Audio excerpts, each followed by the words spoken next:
Hello everyone, trap shot में आपका स्वागत है। मैं संध्या। लास्ट क्लास का जो हमारा टॉपिक था, यहाँ पर आपको दिख ही रहा होगा, metals, non metals and metalloids. ये हम लास्ट क्लास में कवर कर चुके हैं। हमने क्या किया था लास्ट क्लास में? हमने मेटल्स को पढ़ा था।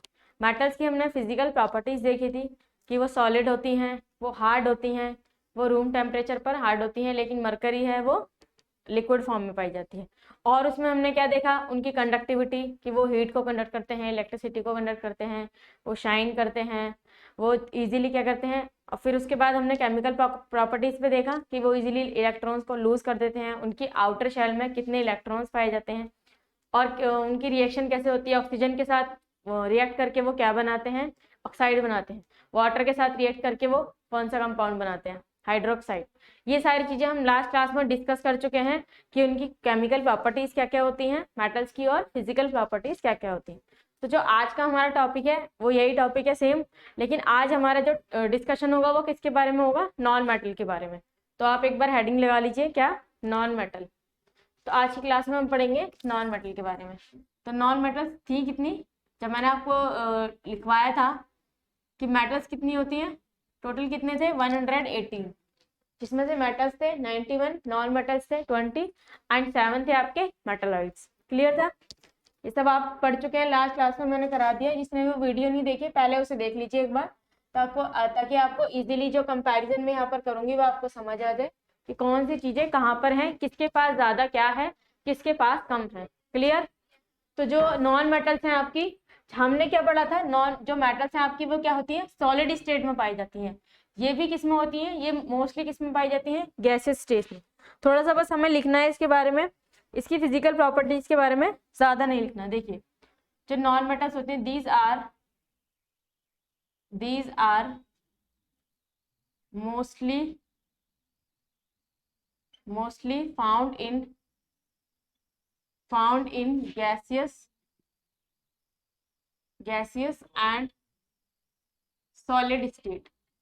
गैसियस और सॉलिड स्टेट में पाई जाती है। बट यहाँ पर एक्सेप्शन आया हमारा, बट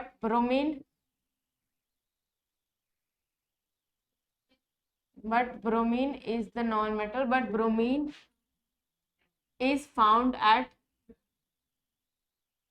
in liquid state, ठीक है।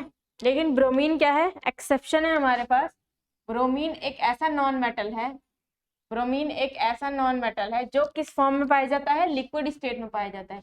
लेकिन जो बाकी सारी हमारी नॉन मेटल्स हैं वो या तो गैसियस फॉर्म में पाई जाएंगी या फिर सॉलिड स्टेट में पाई जाएंगी। तो एक अगर हम एग्जांपल के साथ लिखना चाहें, अगर मैं एग्जांपल लिखना चाहूँ, तो जो क्लोरीन है हमारी, जो क्लोरीन है वो एक गैस है। एग्जाम्पल अगर मैं इसके लिखना चाहूँ तो क्लोरीन है वो गैस है, और किस कलर की गैस है? ग्रीनिश कलर की। क्लोरीन इज गैस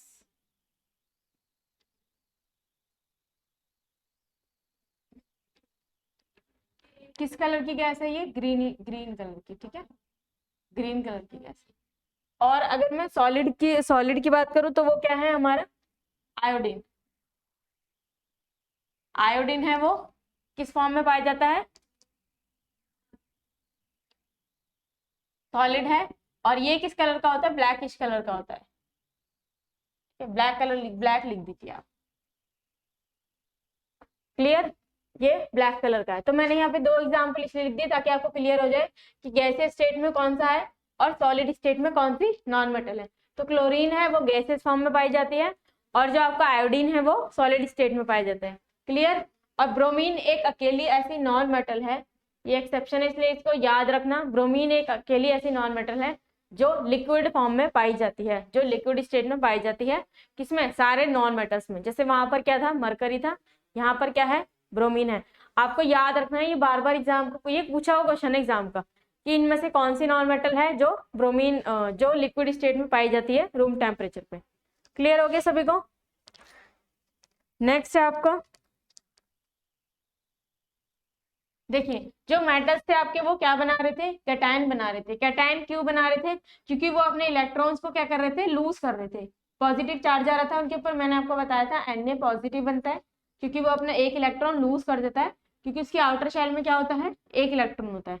तो यहाँ पर क्या करेंगे, ये लूज नहीं करेंगे जल्दी से, ये क्या करेंगे, गेन करेंगे, इलेक्ट्रॉन्स को अपने अपने पास लेंगे, एक्सेप्ट करेंगे। तो ये क्या बनाएंगे, non metals generally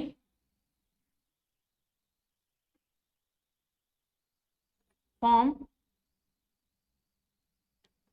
anions, generally form anions by accepting electrons।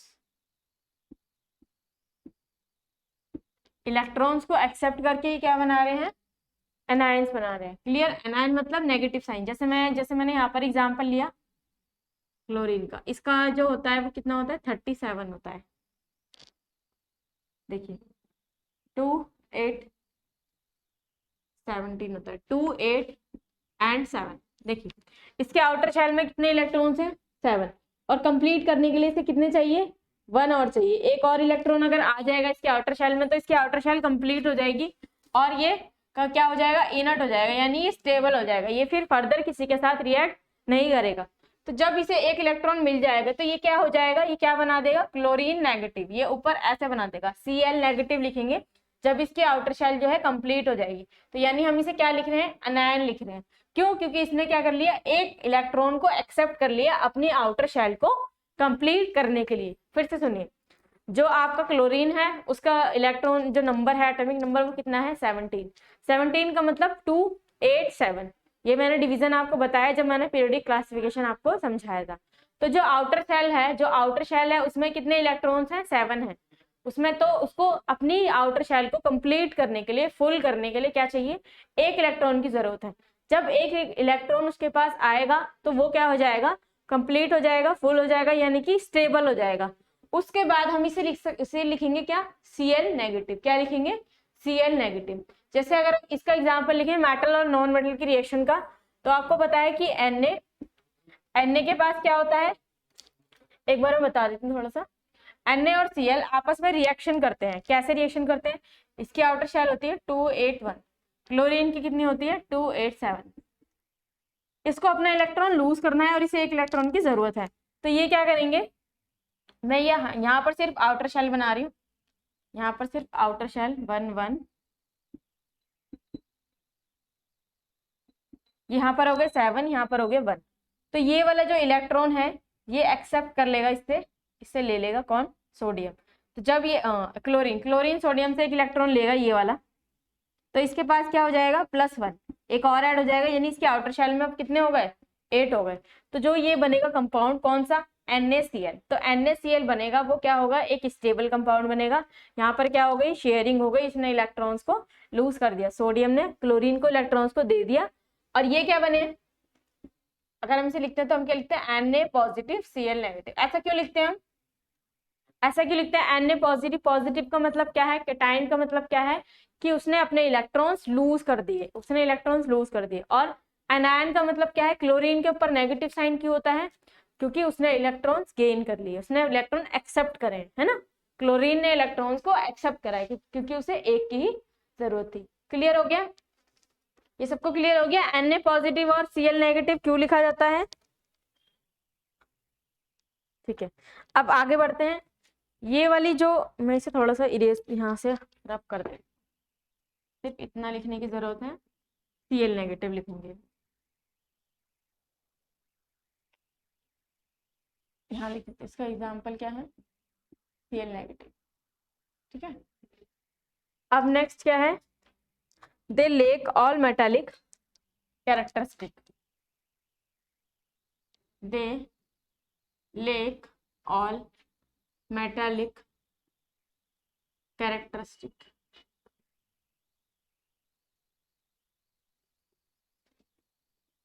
जब मैंने ये वाली लाइन लिख दी आपकी कि सारे मेटालिक कैरेक्टरिस्टिक किसके पास नहीं होते, किसके पास नहीं होते, नॉन मेटल के पास, तो फिर इसका मतलब क्या क्या है, इसका मीनिंग क्या है कि सारे मेटालिक कैरेक्टर नहीं है।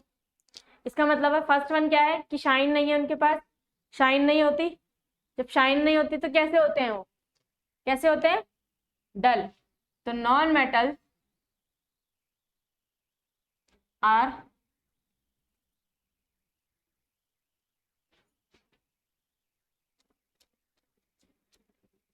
डल इन टेक्सचर। कैसे होते हैं ये? टेक्सचर में डल होते हैं। क्लियर? और क्या होते हैं? They are good insulators. They are good insulator. Insulator मैंने ये बताया था, इंसुलेटर क्या है? जल्दी बताइए फटाफट, क्या था इंसुलेटर?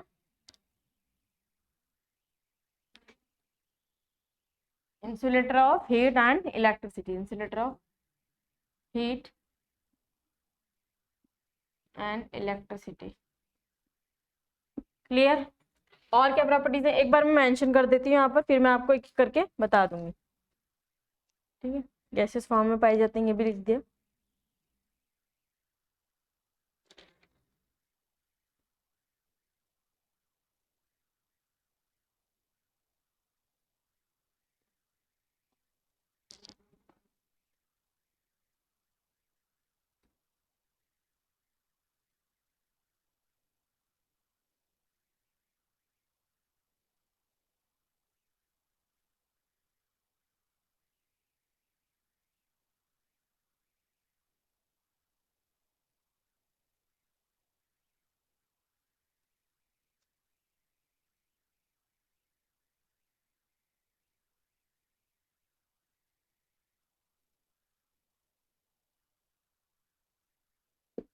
देखिए क्या क्या लिखा है, जरा एक बार हम डिस्कस कर लेते हैं।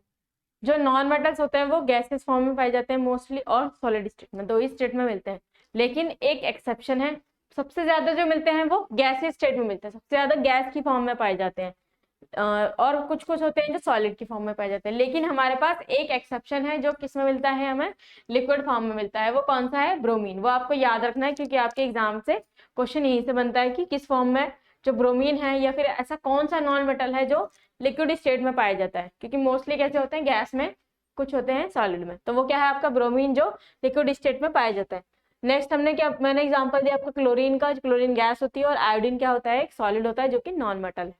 नेक्स्ट है नॉन मेटल जनरली एनायन बनाते हैं, इलेक्ट्रॉन्स को एक्सेप्ट करते हैं, इसलिए वो क्या बनाते हैं, एनायन। एनायन का मतलब उनके एटम जब हम लिखेंगे उनका एलिमेंट, तो क्या होगा, ऊपर नेगेटिव चार्ज होगा। क्या होगा? Negative charge. जैसे मैंने यहाँ लिख दिया है एग्जांपल के लिए Cl नेगेटिव। उनके पास मेटेलिक कैरेक्टर नहीं होते, they lack all metallic character. Metallic character मतलब जो कैरेक्टरिस्टिक किसके पास होते हैं, मेटल्स के पास होते हैं। जैसे फर्स्ट मैंने लिखा है कि वो डल होते हैं नेचर में, जो उनका टेक्सचर होता है वो कैसा होता है, डल होता है। और मेटल्स का कैसा था, शाइनी था, उनकी सरफेस कैसी होती है, शाइनी होती है। नेक्स्ट कौन सा था, they are good insulator of heat and electricity. क्या बोला मैंने, गुड इंसुलेटर। और जो हमारे मेटल्स होते हैं वो क्या होते हैं, गुड कंडक्टर होते हैं हीट और इलेक्ट्रिसिटी के। लेकिन ये इंसुलेटर है। इंसुलेटर का मतलब क्या है, अपोजिट ऑफ कंडक्टर। कंडक्टर में हमने क्या देखा था कि वो हीट को और इलेक्ट्रिसिटी को अपने थ्रू क्या करते हैं, पास कर देते हैं, एक जगह से दूसरी जगह, इधर से उधर ट्रांसफर कर देते हैं, उसे बोलते हैं कंडक्टर। लेकिन यहाँ पर क्या लिखा है, इंसुलेटर। इंसुलेटर का मतलब है कि वो यहाँ से यहाँ तक ट्रांसफर नहीं कर सकते, किसे, हीट को, ना ही इलेक्ट्रिसिटी को। जैसे मान लीजिए आपने एक कैंड लिया, आपने वुड ली, है ना, मैं एग्जांपल दे रही हूँ। वुड लिया आपने, वुड को, लकड़ी को लेके आपने उसको एक गैस पे रख दिया, मान लीजिए कहीं पर रख दिया जहाँ पर हीट प्रोड्यूस हो रही है, जहाँ फ्लेम जल रही है, वहां आपने रखा। और जो उसका लास्ट का पोर्शन है, अगर आप उसे टच करेंगे तो वो आपको गर्म नहीं फील नहीं होगा, गर्म फील नहीं होगा, हॉट फील नहीं होगा। क्यों होगा ऐसे? अगर वहीं उसकी जगह आप उसे रिप्लेस कर दें एक आयरन रॉड से, अपने आयरन रॉड रखी, तो जो उसका लास्ट का पार्ट है वो आप टच करेंगे तो आपको हॉट फील होगा। ऐसा इसलिए हो रहा है कि जो आपका आयरन है वो एक मेटल है, और वो क्या करेगा, ट्रांसफर कर देगा, यानी गुड कंडक्टर है वो हीट का और इलेक्ट्रिसिटी का। बट जो नॉन मेटल्स है वो आपके इंसुलेटर होते हैं। इंसुलेटर मतलब गुड इंसुलेटर, वो क्या करते हैं, हीट और इलेक्ट्रिसिटी को ट्रांसफर नहीं करते। क्लियर होगी सभी को बात? क्लियर है ये? नेक्स्ट है, ना तो वो डक्टाइल होते, ना ही वो कौन सी प्रॉपर्टी शो करते, मेलेबिलिटी वाली। मेलेबिलिटी का मतलब बताया था मैंने आपको कि पीट पीट के क्या बनाए थे, उसकी पतली सी शीट, थिन शीट नहीं बना सकते इसकी। और जो डक्टाइल है, डक्टाइल का मीनिंग क्या है कि उनका वायर नहीं बना सकते, पतला सा वायर है, उसमें कन्वर्ट नहीं कर सकते किसे, नॉन मेटल्स को। नेक्स्ट प्रॉपर्टी है आपकी, वो साउंड प्रोड्यूस नहीं करते। जो नॉन मेटल्स होते हैं वो साउंड प्रोड्यूस नहीं करते। मेटल साउंड प्रोड्यूस करते हैं बट नॉन मेटल्स नहीं करते। क्लियर? क्लियर हो गई ये बात? ये सारी प्रॉपर्टीज क्लियर हो गई? ये सारी फिजिकल प्रॉपर्टीज है किसकी, नॉन मेटल की। क्लियर। अब इसमें कुछ बताने की जरूरत नहीं है, इसमें कोई डाउट नहीं है, क्योंकि ठीक अपोजिट है, मेटल का अपोजिट है क्या, नॉन मेटल, उसी की प्रॉपर्टी है, सेम वही चीज बताई जा रही है। अब थोड़ा सा अब हम पढ़ेंगे केमिकल प्रॉपर्टीज के बारे में कि केमिकल प्रॉपर्टीज क्या क्या है नॉन मेटल्स की, तो वो देखनी है जरा, अब हम उसके बारे में डिस्कस करते हैं। तो हेडिंग लिख लीजिए, एक बार नोट कर लीजिए, क्या, chemical properties of non metal.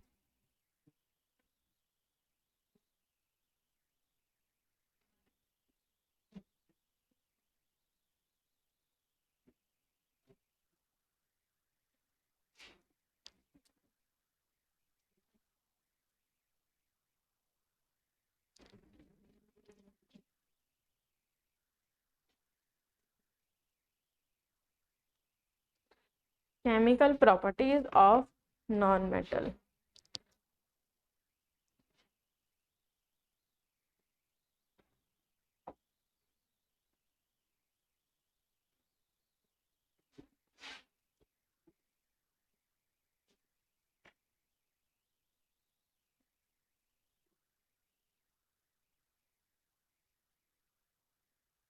Chemical properties of, first property क्या है, tendency to gain oxygen, tendency to gain, sorry oxygen नहीं, इलेक्ट्रॉन्स। ये तो मैंने आपको अभी बताया, बिल्कुल जब मैंने फिजिकल प्रॉपर्टी बताया था तब उसी में समझा देता आपको। ये क्या करते हैं, ये क्या करते हैं, गेन करते हैं इलेक्ट्रॉन्स को, और ताकि क्या कर सके, अटेन कर सके स्टेबल, अपने ऑर्बिट्स को, अपने एटम को क्या कर सके, स्टेबल कर सके। तो ये क्या करेंगे, दे आर हाईली, यहाँ लिख देती हूँ, दे आर, नॉन मेटल्स की बात हो रही है, दे आर हाईली, ऐसे लिख देती हूँ, they easily accept, they gain electrons to attain stability और noble gas configuration।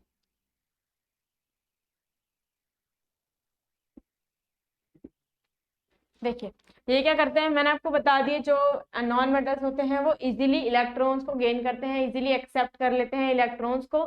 क्यों, क्योंकि उनको क्या करना होता है, अपने एटम को स्टेबल बनाना होता है और खुद को नोबल गैस की तरह करना होता है। नोबल गैस क्या होती है, नोबल गैस ऐसी गैसेस होती हैं जो रिएक्ट नहीं करती किसी से भी रिएक्ट नहीं करती। क्यों, क्योंकि उनकी आउटर मोस्ट शेल पूरी तरीके से कंप्लीट होती है। क्या होती है, पूरे तरीके से क्या होती है, वो कंप्लीट होती है। जैसे अगर मैं नाम लूं, जैसे अगर मैं बोलूं टू एटॉमिक नंबर किसका है, हीलियम का, तो हीलियम क्या है, एक नोबल गैस है। उसके बाद एटॉमिक नंबर 10, फिर 18, इस तरीके से जो आपकी अरेंजमेंट है पीरियडिक टेबल में, वो सारी क्या है, लास्ट में जिनकी आउटर शेल क्या है, पूरी तरीके से कंप्लीट है, वो आपकी नोबल गैसेस में काउंट होती है। क्लियर हो गया सभी को, क्लियर हो गया। नेक्स्ट जो इसकी प्रॉपर्टी है वो कौन सी है, सेकंड पॉइंट डालिए एक बार,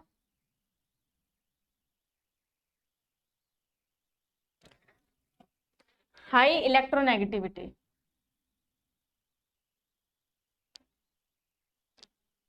जैसे कि मैंने आपको बताया कि जनरली जो इनकी प्रॉपर्टीज हैं वो मेटल्स की अपोजिट हैं, मेटल्स की अपोजिट हैं। जब हम मेटल्स पढ़ रहे थे तो हमने क्या पढ़ा था, लो इलेक्ट्रोनेगेटिविटी, क्या पढ़ा था, लो इलेक्ट्रोनेगेटिविटी। लेकिन यहाँ पर उसका अपोजिट है, नॉन मेटल्स की क्या होती है, हाई इलेक्ट्रोनेगेटिविटी होती है। ऐसा क्यों होता है, क्योंकि ये इनके पास हाई इलेक्ट्रॉन्स होते हैं, और ये देखिए जो आउटर शेल में, जब मैंने आपको बताया था क्लोरीन का, जब मैंने क्लोरीन का एग्जांपल दिया था तब मैंने आपको बताया था कि आउटर शेल में कितने इलेक्ट्रॉन्स होते हैं, 7 होते हैं, अभी पहले दिया था 7 इलेक्ट्रॉन्स होते हैं। तो जो 7 इलेक्ट्रॉन्स है उनके पास हाई टेंडेंसी है कि वो क्या करें, इलेक्ट्रॉन्स को शेयर करें, इलेक्ट्रॉन्स को शेयर करके क्या बना दे, कोवेलेंट बॉन्ड बना दे। और वही क्या होता है, जब इलेक्ट्रॉन्स की शेयरिंग हो जाती है आपस में, तो वो क्या हो जाते हैं, उसके पास हाई इलेक्ट्रोनेगेटिविटी होती है। ये मैंने बताया था आपको। और मैंने आपको ये भी बता दिया कि क्लोरीन है, जैसे एग्जांपल लिया था क्लोरीन का, उसकी जो आउटर शेल है उसके पास 7 इलेक्ट्रॉन्स होते हैं और वो उनको क्या करती है, शेयर करके क्या बना सकती है, कोवेलेंट बॉन्ड बना सकती है। They have high tendency, they have high tendency to attract and share electrons and form covalent bond easily and form covalent bonds easily। Easily क्या कर सकते हैं, वो कोवलेंट बॉन्ड बना सकते हैं, इसलिए इनकी जो इलेक्ट्रोनेगेटिविटी होती है वो कैसी होती है, हाई होती है। क्लियर। नेक्स्ट बढ़े।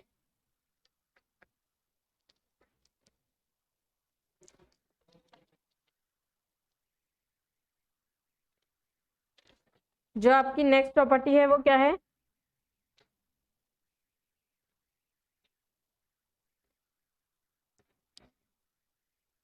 अब हम पढ़ रहे हैं इसके वैलेंस इलेक्ट्रॉन के बारे में, वैलेंस इलेक्ट्रॉन के बारे में, या फिर हम लिख देते हैं electron configuration, electron configuration.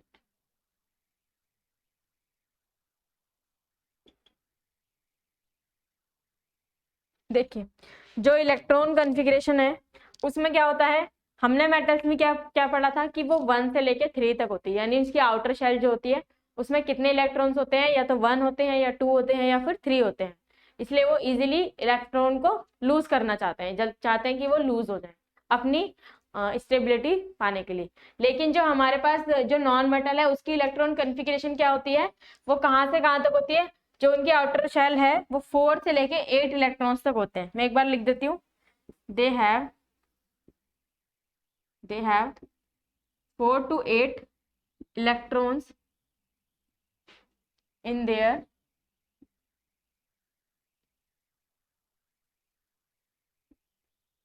outer shell।